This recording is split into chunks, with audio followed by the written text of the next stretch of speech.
Welcome back to Aradia Farm, Making Maple Syrup at Home, Part 3. Now that we have our tree, we know it's a maple, we know it's old enough, and we know it's safe to tap the tree, let's get down to work. First, let's talk a little bit about the tools we're going to use.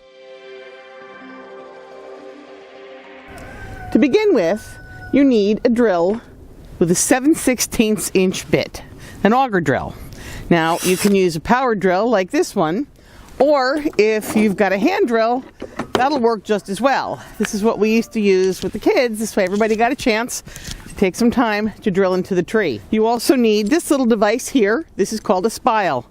A spile usually has a tapered end with a hole in it. It'll have a little spout.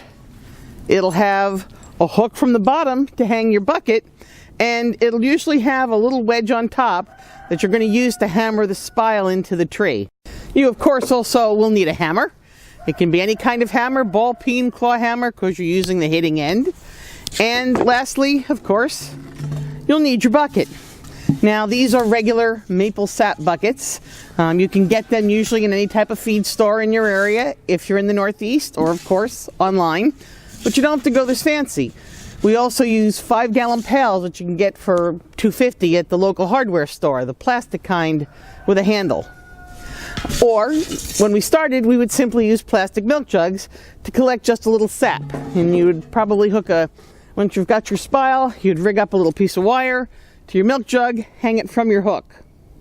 You might also, if you're going to use a milk jug, maybe get a little piece of rubber tubing to take from the spile into the milk jug so you don't lose anything. If you're using anything but that milk pail, I highly recommend that you get a lid for your bucket. Now, whether you use this kind of bucket and this kind of lid, or you use your plastic pails, you want something on top of there. Once you hang this on the tree, it's an open bucket hanging from a tree. It's going to collect all sorts of things. Your main enemy is rainwater, because you're ultimately going to take all of this liquid you take out of these pails and boil most of that water out. But you also want to try to keep out other things that will fall into your buckets. Alright, so we're ready to drill. Don't ever drill into an old hole. It's like reopening a scar on your body. You want to let that tree have an opportunity to heal. Best to drill a little bit to the right, a little bit to the left, up or down, just not in the same hole. Now, this tree is pretty good, looks clean, and when you drill, you want to angle it down just a little bit.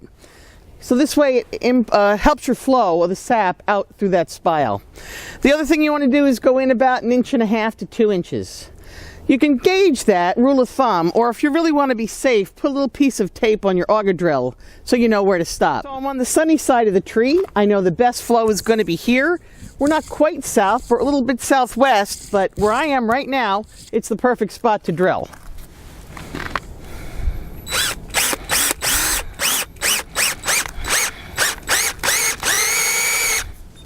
I go in and I go out a few times.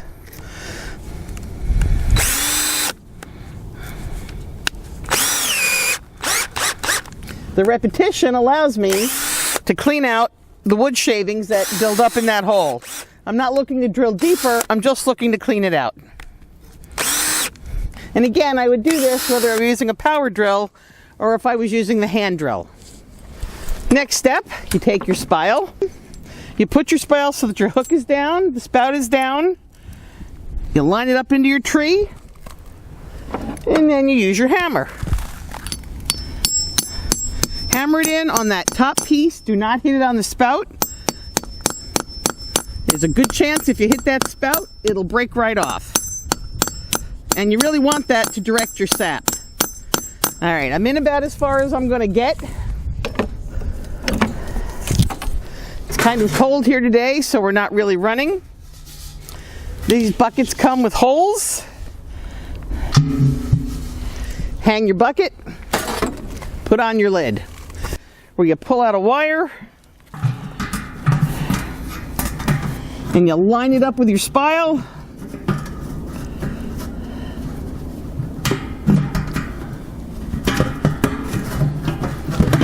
Slide it right through and you're done.